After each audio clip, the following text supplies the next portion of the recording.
Where there's thunder, there's lightning. John Mgtow. Had two stories that I've been thinking about telling on the show, and I don't know how particularly Mgtow either of the stories are. I just got to thinking about them and reminiscing, and they kind of brought a smile to my face, and I thought maybe they'd do the same for you.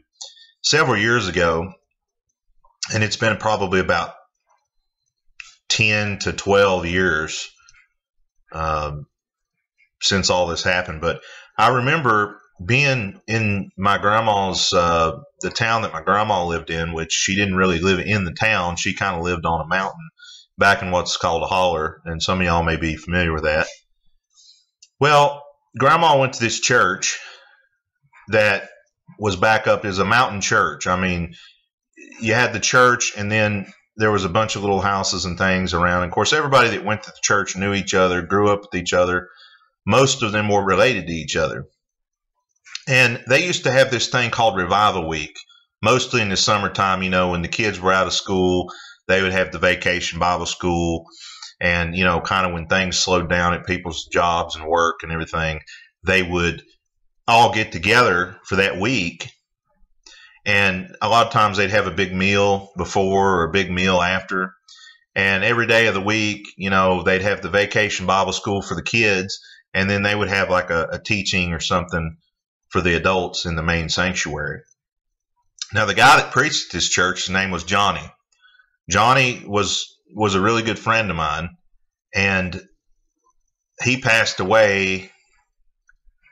It's probably been about 4 or 5 years. A young guy. I don't think he was maybe barely in his 60s. He looked a lot like George Bush, to give you a picture of what this guy looked like. But he was the nicest and most non-judgmental pastor that I think I've ever met. He didn't care if you went to his church. He didn't care if you believed everything he believed. He'd visit with you if you was in the hospital, whether you went to the church or not. Because, you know, a lot of preachers, if you don't go to their church, they're not going to visit you. But if he knew somebody from the community was in the hospital, whether they went to the church or not, he'd go visit with them. He'd bring them communion and that sort of thing on Sunday. And they would have this revival week. And it just got me thinking about social media and the disconnect of society today. But in the little hills of Appalachia, there was something different going on there. And I never will forget, because I went around with Johnny a lot, because as a lot of you may know, and Mr. Proteus pointed it out on one of my last videos. And Paul, I think you're right. This is kind of my preaching medium now, if you will. Even though I'm not necessarily talking about religion, I'm trying to spread experience and wisdom and have people learn from some of the mistakes I've made.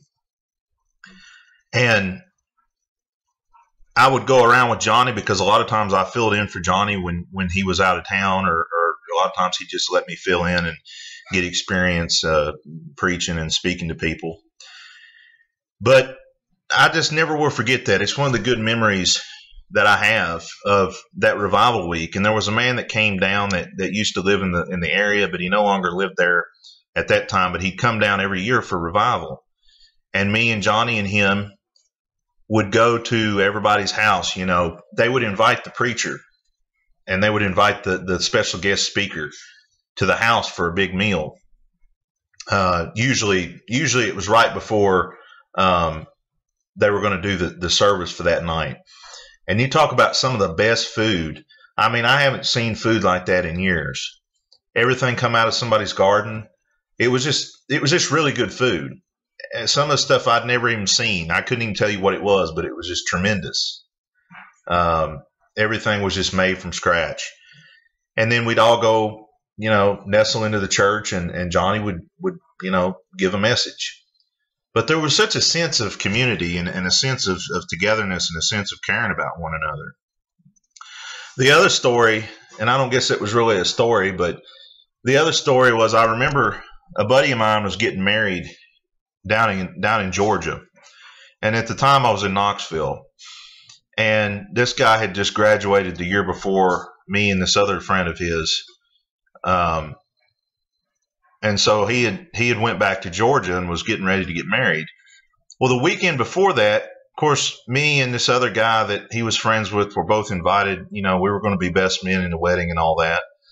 And he needed us to come down the weekend before to do the fitting and everything and figure out, you know, if everything would fit and kind of go through what was going to happen for the service.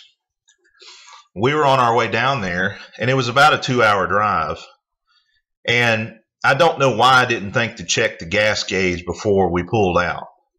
Because at some point, maybe 30 minutes in, I look down and we're on empty. And I don't know how long that light's been on. And we're on the back road somewhere in Cherokee, North Carolina, in the Cherokee Forest there. Winding roads, there's nothing around. So I'm starting to get worried. My friend's starting to get worried. And, you know, I've got the GPS going. And I know a lot of GPSs, at least the one I had then, have a feature on it that you can kind of hit the button and see where the closest gas station's at. So we get to looking. The closest gas station's back on the highway, maybe 15 to 20 minutes up the road. And again, I don't know how long this light's been on. So we're starting to kind of, we're starting to kind of worry. It's getting down to nut cutting time, as they say. And about the time that I put in, you know, I hit the button for this gas station. I think it was like a Valvoline station or something like that. I hit the button, it starts navigating us towards that station because I think, you know, worst case scenario, if for some reason we don't make it all the way to the station before we run out, at least we can run out on the highway and we've got a better vantage point to walk if we've got to. Well, about 5 minutes into this 15 to 20 minute route to the gas station, up on the right is a gas station. And it wasn't the Valvoline. It was a different, it didn't really even have a name or anything on it. But it wasn't the one that my GPS was navigating me to. And the place really didn't look open either. I didn't see any cars. One or two of the windows appeared to be boarded up. And there just didn't look like anybody was there, that the station had been in service for a few years. Well, I decided to pull in. My friend thinks it's a good idea. Hey, worst case scenario, there's no gas here. But what if there is gas? You know, like I said, it didn't look open, but we weren't for sure. I pull up to the pump, and as I'm starting to get out, I can see in the rearview mirror these two gentlemen approach. And I don't know who they are. They just kind of came out of nowhere. And they didn't have on like any kind of uniform or shirt or anything indicating that they worked at this gas station. And like I said, there were no other cars around. There wasn't anybody else around. I get out and they ask, you know, hey, are you needing some gas? And I go, yeah. Am I able to get it here? And two guys go, yeah, no problem. So I say, I'll tell you what, I don't have any cards with me. All I've got is cash. Put 20 on the pump, $20 worth of gas. Hand the guy the $20 bill. He says, I'll even pump it for you. So I get back in the car, and I'm not fearful. I'm not worried about who these guys are. It was kind of a weird sense of peace. They pump the gas. We go on our way.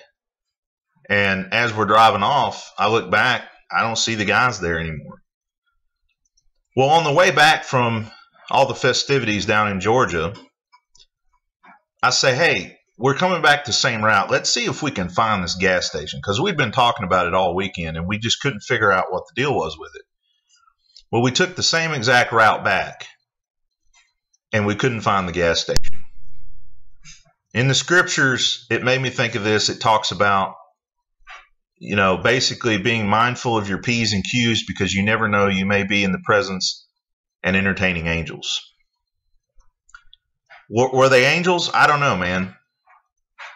They were definitely there in a time that we definitely needed them.